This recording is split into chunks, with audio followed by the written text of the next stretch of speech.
Hello friends, आज के इस वीडियो में हम एरुटेरिया करंट अफेयर्स का प्रैक्टिस सेट नंबर 16 देखने वाले हैं। और इससे पहले जो है प्रैक्टिस सेट नंबर 1 से लेकर 15 तक जो है हम पहले डिस्कस करा चुके हैं। तो अगर आपने अभी तक उसे नहीं देखा है तो आप लोग इसी यूट्यूब चैनल पर प्लेलिस्ट में जाकर वहाँ से आप देख सकते हैं।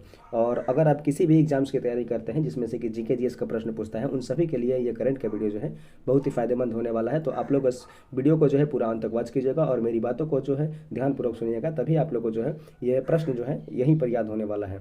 आप लोग को दोबारा पढ़ने की जरूरत नहीं पड़ने वाली है। तो चलिए वीडियो को शुरू करते हैं। प्रैक्टिस सेट नंबर 16 का प्रश्न है, क्वेश्चन नंबर 1 देखते हैं।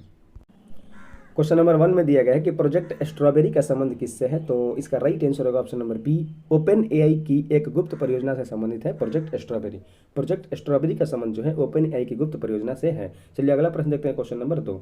हाल ही में किस राज्य में शांति समझौते के कारण 10,000 लोग जो है हथियार छोड़कर मुख्य धारा में शामिल हो गए हैं। तो इसका राइट आंसर होगा ऑप्शन नंबर डी, त्रिपुरा राज्य में जो है शांति समझौते के कारण 10,000 लोग जो है हथियार को छोड़कर मुख्य धारा में शामिल हो चुके हैं। चलिए अगला प्रश्न देखते हैं, क्वेश्चन नंबर 3। सुप्रीम कोर्ट के नए झंडे और लोगों से संबंधित निम्न कथनों पर विचार करें और आपको बताना है कि इसमें से कौन सा कथन जो है सही दिया गया है सुप्रीम कोर्ट के नए झंडे और लोगों के संबंध में। तो देखिए, कथन नंबर 1 में दिया गया है कि राष्ट्रपति द्रौपदी मुर्मू ने सर्वोच्च न्यायालय के 75वें वर्ष के उपलक्ष्य में नए ध्वज और प्रतीक चिन्ह का अनावरण किया है। तो यह कथन आपका सही है। चलिए अगला कथन देखते हैं, कथन नंबर 2 कि इस ध्वज में अशोक चक्र, सर्वोच्च न्यायालय की भव्य इमारत और संविधान की पुस्तक अंकित है। तो यह भी कथन सही है कि इसमें जो है ध्वज में अशोक चक्र है, सर्वोच्च न्यायालय की भव्य इमारत है और इसमें जो है संविधान की पुस्तक अंकित है। और अगला कथन में दिया गया है कि 3 नंबर में कि अशोक चक्र धर्म चक्र या कानून का पहिया दर्शाता है। तो यह कथन भी आपका सही है। तो इसका राइट आंसर हो जाएगा ऑप्शन नंबर डी, इनमें सभी कथन जो है आपका सही है। चलिए अगला प्रश्न देखते हैं, क्वेश्चन नंबर 4। सेमिकॉन इंडिया 2024 सम्मेलन कहाँ आयोजित किया गया है। तो इसका राइट आंसर हो जाएगा option number B, Noida UP में जो है सेमिकॉन इंडिया 2024 का सम्मेलन का आयोजन किया गया है। चलिए अगला प्रश्न देखते हैं, question number 5। The order of excellence किस देश का सर्वोच्च नागरिक पुरस्कार है जो कि प्रधानमंत्री नरेंद्र मोदी को दिया गया है। तो इसका राइट आंसर होगा ऑप्शन नंबर बी, गुयाना देश का सर्वोच्च सम्मान है जो कि द ऑर्डर ऑफ एक्सीलेंस है।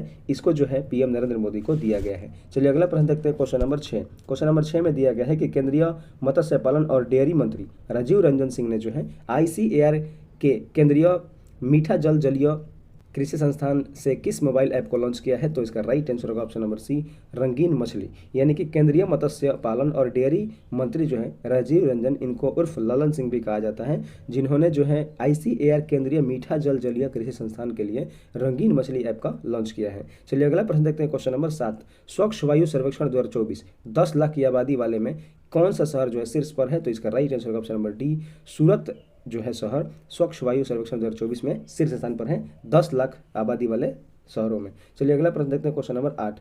कौन सा बंदरगाह देश का सबसे बड़ा कंटेनर बंदरगाह होगा। तो इसका राइट आंसर होगा ऑप्शन नंबर बी, बधावन बंदरगाह जो है देश का सबसे बड़ा कंटेनर बंदरगाह होगा और ये बधावन बंदरगाह जो है आपका महाराष्ट्र राज्य में स्थित है। चलिए अगला प्रश्न देखते हैं, क्वेश्चन नंबर 9। क्वेश्चन नंबर 9 में दिया गया है कि हाल ही में केंद्र सरकार ने सिंगापुर एयरलाइंस को किस कंपनी के साथ विलय के लिए प्रत्यक्ष विदेशी निवेश की मंजूरी दी है। तो इसका राइट आंसर होगा ऑप्शन नंबर ए, विस्तारा एयर इंडिया के साथ जो है केंद्र सरकार ने सिंगापुर एयरलाइंस को विलय करने की जो है प्रत्यक्ष विदेशी निवेश की मंजूरी दे दी गई है। चलिए अगला प्रश्न देखते हैं, क्वेश्चन नंबर 10।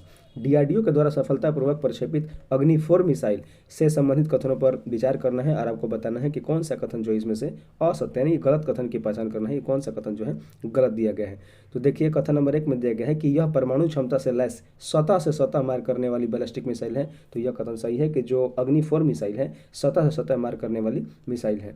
और अगला कथन दिया गया है कि इसका मारक क्षमता जो है 4000 किलोमीटर है। तो यह कथन आपका सही है, अग्नि 4 की मिसाइल का मारक क्षमता 4000 है किलोमीटर है। और अगला कथन दिया गया है कि प्रक्षेपण वजन जो है और पेलोड क्रमशः 1700 केजी और 1000 किलोग्राम है। मतलब कि प्रक्षेपण वजन जो है 17,000 केजी है और पेलोड वजन जो है 1000 केजी है।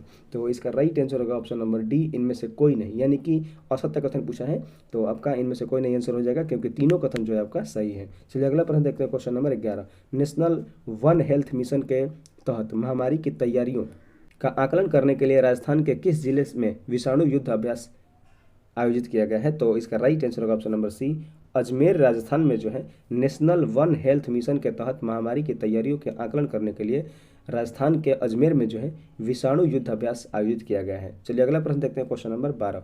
अल नजा संयुक्त सैन्य अभ्यास जो है 5वें संस्करण का आयोजन भारत और किस देश के बीच संपन्न हुआ है? अल नजा संयुक्त सैन्य अभ्यास का आयोजन जो है भारत और किस देश के बीच हुआ है? तो इसका राइट आंसर होगा ऑप्शन नंबर बी, ओमान में किया गया है और इसका आयोजन जो है ओमान में ही किया गया है। चलिए अगला प्रश्न देखते हैं, क्वेश्चन नंबर 13। भारत की कौन सी कंपनी 10 लाख करोड़ रुपए का राजस्व हासिल करने वाली भारत की पहली कंपनी बनी है? तो इसका राइट आंसर होगा option number D, Reliance industries limited जो है भारत की पहली कंपनी बनी है जिन्होंने 10 लाख करोड़ रुपए का राजस्व हासिल किया है। चलिए अगला प्रश्न देखते हैं, क्वेश्चन नंबर 14।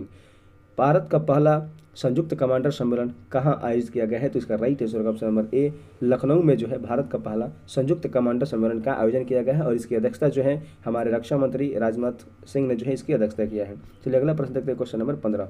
सितंबर 2024 में प्रधानमंत्री नरेंद्र मोदी किस देश का दौरा करने वाले भारत के पहले प्रधानमंत्री बने हैं? तो इसका राइट आंसर होगा ऑप्शन नंबर सी, ब्रुनई देश के जो है दौरा करने वाले भारत के पहले प्रधानमंत्री नरेंद्र मोदी बने हैं और इसके बाद जो है क्रोएशिया भी पहली बार भी गए थे। चलिए अगला प्रश्न देखते हैं, क्वेश्चन नंबर 16। अंतर्राष्ट्रीय सौर गठबंधन से संबंधित निम्न कथनों पर विचार करना है और आपको बताना है कि कौन सा कथन जो इसमें से सत्य दिया गया है अंतर्राष्ट्रीय सौर गठबंधन के संबंध में। तो देखिए पहला कथन दिया गया कि अंतर्राष्ट्रीय सौर गठबंधन की स्थापना 2015 में पेरिस में आयोजित COP21 में दौरान की गई थी। तो यह कथन जो है आपका सही है कि अंतर्राष्ट्रीय सौर गठबंधन की स्थापना जो है 2015 में की गई थी, पेरिस में आयोजित COP21 में की गई थी।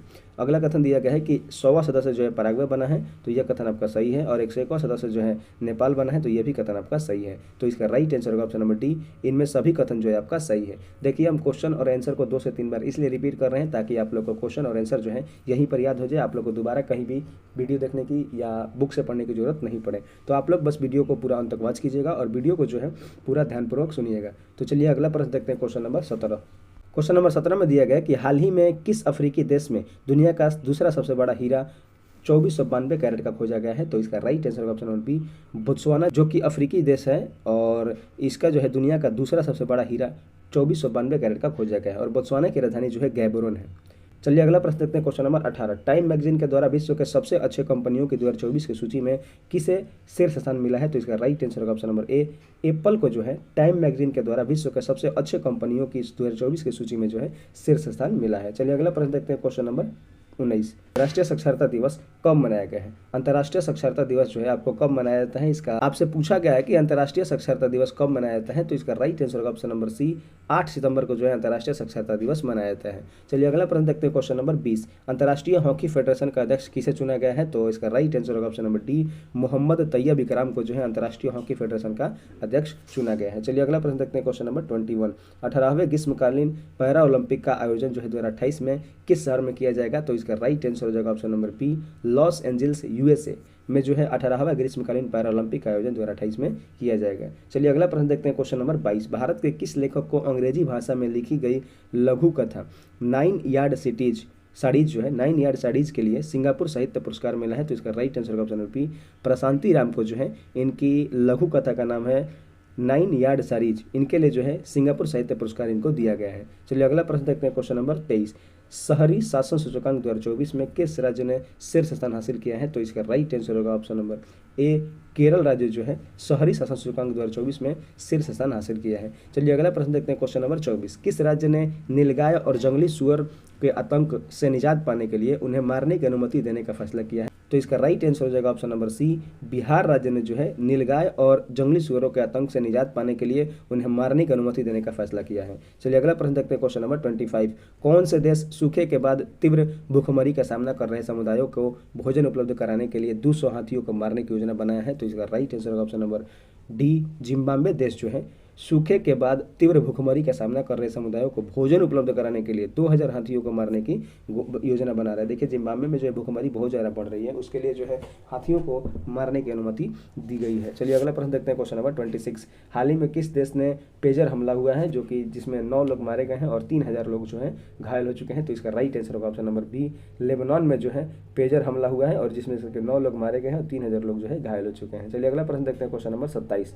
भारत के परम रुद्र सुपर कंप्यूटर की तैनाती किन शहरों में नहीं की जाएगी? आपको बताना है कि परम रुद्र सुपर कंप्यूटर जो है इसकी तैनाती जो है किस शहर में नहीं की जाएगी? तो इसका राइट आंसर होगा ऑप्शन नंबर ए, हैदराबाद में जो इसकी तैनाती नहीं की जाएगी। इसकी तैनाती जो है दिल्ली में, पुणे में और कोलकाता में 3 जगह पर इसकी तैनाती की जाएगी। चलिए अगला प्रश्न देखते हैं, क्वेश्चन नंबर 28। क्वेश्चन नंबर 28 में दिया गया है कि 6ठा क्वाड शिखर सम्मेलन का आयोजन कहाँ किया गया है? तो इसका राइट आंसर होगा ऑप्शन नंबर सी, डेलावेयर में जो है छठा वार्षिक शिखर सम्मेलन का आयोजन अमेरिका के शहर में किया गया है, डेलावेयर में। चलिए अगला प्रश्न देखते हैं, question number 29, Asia power index में तीसरा सबसे शक्तिशाली देश कौन बना है? तो इसका राइट आंसर होगा ऑप्शन नंबर बी, भारत जो है एशिया पावर इंडेक्स में तीसरा सबसे शक्तिशाली देश बना है। चलिए अगला प्रश्न देखते हैं, क्वेश्चन नंबर 30, चंद्रयान 4 मिशन से संबंधित निम्न कथनों पर विचार करना है और आपको बताना है कि कौन सा कथन जो इसमें सत्य दिया गया है चंद्रयान 4 मिशन के संबंध में। तो देखिए कथन नंबर 1 में दिया गया है कि चंद्रयान 4 मिशन का उद्देश्य चंद्रमा पर सफल लैंडिंग, वहां ड्रिलिंग करके मिट्टी का नमूना लेना और पृथ्वी पर वापस लौटना है। तो यह कथन जो आपका सही है कि चंद्रयान 4 मिशन का जो उद्देश्य है मिट्टी का नमूना लेकर पृथ्वी पर वापस लौटना है और सफल लैंडिंग करना है वहां पर। और 2 नंबर कथन में दिया गया है कि इसरो ने चंद्रयान 4 के विकास और लॉन्च को 2027 तक पूरा करने का लक्ष्य रखा है। तो यह भी कथन आपका सही है कि चंद्रयान 4 का जो लक्ष्य रखा है 2027 तक लक्ष्य रखा गया है 1900 इसरो के द्वारा। चलिए अगला कथन देखते हैं, कथन नंबर 3, भारत सरकार ने चंद्रयान 4 मिशन के लिए 2104.06 करोड़ रुपए राशि जो है स्वीकृत किया है। तो यह भी कथन आपका सही है कि चंद्रयान 4 मिशन के लिए जो है 2104.06 करोड़ रुपए की राशि जो है स्वीकृत किया गया है। तो इसका राइट आंसर होगा ऑप्शन नंबर डी, इनमें सभी, यानी कि तीनों कथन जो है आपका सही दिया गया है। चलिए अगला प्रश्न देखते हैं, क्वेश्चन नंबर 31, सर्वोच्च लेखा परीक्षा संस्थाओं की एशियाई के संगठन की 16वीं सभा के मेजबान और 2024 से 27 तक ASOSAI के अध्यक्ष के रूप में किसे चुना गया है? तो इसका राइट आंसर होगा option number B, Girish Chandra Murmu को जो है सर्वोच्च लेखा परीक्षा संस्थाओं की एशियाई के संगठन के 16वीं सभा के मेजबान और 2024 से 27 तक के ASOSAI के अध्यक्ष के रूप में चुना गया है गिरीश चंद्र मुर्मू को। चलिए अगला प्रश्न देखते हैं, क्वेश्चन नंबर 32, बायो राइड योजना से संबंधित कथनों पर विचार करना है और आपको बताना है कि कौन सा कथन जो इसमें से गलत दिया गया है बायो राइड योजना के संबंध में। तो देखिए कथन नंबर 1 में दिया गया है कि 15वें वित्त आयोग की अवधि 2021 से 22 से 2025-26 के दौरान इस योजना के लिए 9197 करोड़ रुपए प्रस्तावित किया गया है। तो यह कथन आपका सही है कि 15वें वित्त आयोग की अवधि 2021 से 22 और 2025 से 26 के दौरान इस योजना के लिए जो है 9197 करोड़ रुपए के प्रस्तावित किया गया है। चलिए अगला कथन देखते हैं, इस योजना का उद्देश्य नवाचार को बढ़ावा देना, जैव उद्यमिता को बढ़ावा देना और अनुसंधान में तेजी लाना और उत्पाद विकास को बढ़ावा देना है। तो यह कथन आपका सही है। कथन नंबर 3 में दिया गया है कि 2030 तक भारत को 300 मिलियन अमेरिकी डॉलर की जैव अर्थव्यवस्था बनाने तथा विकसित भारत 2047 के विजन पर आधारित है। तो यह भी कथन आपका सही है। तो इसका right answer option number D, इनमें से कोई नहीं जो आपका गलत है, यानी कि तीनों कथन जो आपका सही दिया गया है। चलिए अगला प्रश्न देखते हैं, क्वेश्चन नंबर 33, वैश्विक साइबर सुरक्षा सूचकांक 2024 से संबंधित निम्न कथनों पर विचार कीजिए और आपको बताना है कि कौन सा कथन जो है असत्य, यानी कि गलत कथन की पहचान करना है वैश्विक साइबर सुरक्षा सूचकांक के संबंध में। देखिए कथन नंबर 1 में दिया गया है कि भारत सहित 46 देश जो है टियर 1 अर्थात रोल मॉडलिंग श्रेणी में शामिल किया गया है। तो यह कथन आपका सही है कि भारत सहित जो है 46 देश जो है टियर 1 में, यानी कि अर्थात रोल मॉडलिंग श्रेणी में शामिल किया गया है। और कथन नंबर 2 में दिया गया है कि इस सूचकांक का मूल्यांकन 5 स्तंभों के आधार पर किया जाता है। तो यह भी कथन आपका सही है। तो इसका राइट आंसर होगा ऑप्शन नंबर डी, इनमें से कोई नहीं जो है जो आपका गलत है, यानी कि दोनों कथन जो आपका सही दिया गया है। चलिए अगला प्रश्न देखते हैं, क्वेश्चन नंबर 34, हाल ही में ऑस्ट्रेलिया की किस यूनिवर्सिटी ने दिल्ली में अपना पहला ग्लोबल सेंटर खोला है? तो इसका राइट आंसर होगा option number C, Melbourne university, जो कि ऑस्ट्रेलिया की यूनिवर्सिटी है, इसने जो है दिल्ली में अपना पहला ग्लोबल सेंटर खोला है। अगर आप लोगों को वीडियो अच्छी लग रही होगी तो वीडियो को लाइक कीजिएगा और चैनल को सब्सक्राइब करके बेल आइकन को ऑल प्रेस कर दीजिएगा ताकि ऐसी ही एजुकेशनल वीडियो जो है आपके मिलती रहे सबसे पहले। और वीडियो को जो है उन दोस्तों में शेयर कीजिएगा जो कि सरकारी नौकरी की तैयारी कर रहे हैं। चलिए अगला प्रश्न देखते हैं, क्वेश्चन नंबर 35। क्वेश्चन नंबर 35 में दिया गया है कि तेजस लड़ाकू विमान को उड़ाने वाली पहली महिला पायलट कौन बनी है? तो इसका राइट आंसर होगा option number A, squadron leader Mohana Singh जो है तेजस लड़ाकू विमान को उड़ाने वाली पहली महिला पायलट बनी है। चलिए अगला प्रश्न देखते हैं, क्वेश्चन नंबर 36, केंद्र सरकार के पतन पोत परिवहन और जलमार्ग मंत्रालय के द्वारा किस पेरिस ओलंपिक पदक विजेता को अपना ब्रांड एम्बेसडर बनाया गया है? तो इसका राइट आंसर होगा option number B, Manu Bhaker को जो है केंद्र सरकार के पतन पोत परिवहन और जलमार्ग मंत्रालय के द्वारा जो है ब्रांड एम्बेसडर बनाया गया है। चलिए अगला प्रश्न देखते हैं, क्वेश्चन नंबर 37, केंद्रीय मंत्रिमंडल ने एक राष्ट्र एक चुनाव विषय पर किनकी अध्यक्षता वाली उच्च स्तरीय समिति की रिपोर्ट को मंजूरी दी गई है? तो इसका राइट आंसर होगा option number D, Ramnath Kovind की अध्यक्षता वाली जो है एक राष्ट्र एक चुनाव विषय पर जो है उच्च स्तरीय समिति की रिपोर्ट को मंजूरी दे दी गई है। अगला प्रश्न देखते हैं, क्वेश्चन नंबर 38, दुनिया के सबसे ऊंचे 140 फीट ऊंचे बांस टावर का उद्घाटन कहाँ किया गया है? तो इसका राइट आंसर होगा ऑप्शन नंबर बी, असम के सिलचर में जो है दुनिया के सबसे ऊंचे 140 फीट ऊंचे बांस टावर का उद्घाटन किया गया है। चलिए अगला प्रश्न देखते हैं, क्वेश्चन नंबर 39, किस राज्य के मुख्यमंत्री के द्वारा उच्च शिक्षा में छात्रों को सहायता देने के लिए एक नई योजना सीएम साथ योजना की शुरुआत की गई है? तो इसका राइट आंसर होगा ऑप्शन नंबर सी, त्रिपुरा राज्य सरकार ने जो है इसके यहाँ के मुख्यमंत्री जो है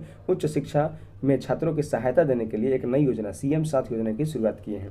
चलिए अगला प्रश्न देखते हैं, क्वेश्चन नंबर 40। केंद्रीय सड़क परिवहन और राजमार्ग मंत्री नितिन गडकरी के द्वारा जो है कहाँ ऑक्सीजन बर्ड पार्क का उद्घाटन किया गया है? तो इसका राइट आंसर होगा ऑप्शन नंबर ए, नागपुर महाराष्ट्र में जो है सड़क परिवहन और राजमार्ग मंत्री के द्वारा नितिन गडकरी के द्वारा जो है ऑक्सीजन बर्ड पार्क का उद्घाटन किया गया है। चलिए अगला प्रश्न देखते हैं, क्वेश्चन नंबर 41। क्वेश्चन नंबर 41 में दिया गया है केंद्रीय सामाजिक न्याय और अधिकारिता मंत्रालय के द्वारा जारी रिपोर्ट में अनुसूचित जाति पर अत्याचार के दर्ज मामले में कौन सा राज्य शीर्ष पर है? तो इसका राइट आंसर होगा ऑप्शन नंबर सी, उत्तर प्रदेश राज्य जो है केंद्रीय सामाजिक और न्याय अधिकारिता मंत्रालय के द्वारा जारी रिपोर्ट के अनुसार जो है अनुसूचित जाति में अत्याचार के दर्ज मामले पर जो है शीर्ष राज्य के रूप में उभरा है। चलिए अगला प्रश्न देखते हैं, क्वेश्चन नंबर 42। हाल ही में चर्चा में रहा मनकेडिया समुदाय से संबंधित निम्न कथनों पर विचार कीजिए और आपको बताना है ये कौन सा कथन जो इसमें से असत्य यानी कि गलत कथन दिया गया है चर्चा में रहे मनकेडिया समुदाय के संबंध में। तो देखिए कथन नंबर 1 में दिया गया है कि मनकेडिया समुदाय उड़ीसा में वनों पर निवास अधिकार पाने वाला छठा PVTG समुदाय है। तो यह कथन जो आपका सही है कि मनकेडिया समुदाय जो है उड़ीसा राज्य में वनों पर निवास अधिकार पाने वाला छठा PVTG समुदाय है। PVTG का फुल फॉर्म होता है पार्टिकुलरली वल्नरेबल ट्राइबल ग्रुप्स।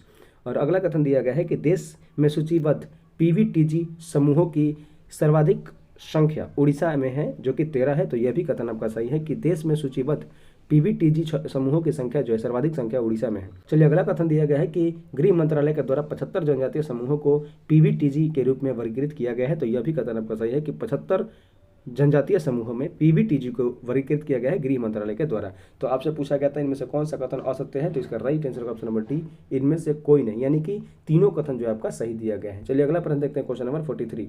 प्रधानमंत्री की आर्थिक सलाहकार परिषद की रिपोर्ट के अनुसार 2023-24 में देश के GDP में किस राज्य का योगदान सर्वाधिक 13.3 रहा है? तो इसका right answer option number B, Maharashtra राज्य जो है प्रधानमंत्री की आर्थिक सलाहकार परिषद की रिपोर्ट के अनुसार जो है 2023-24 में GDP में शीर्ष योगदान रहा है महाराष्ट्र का। चलिए अगला प्रश्न देखते हैं, क्वेश्चन नंबर 44।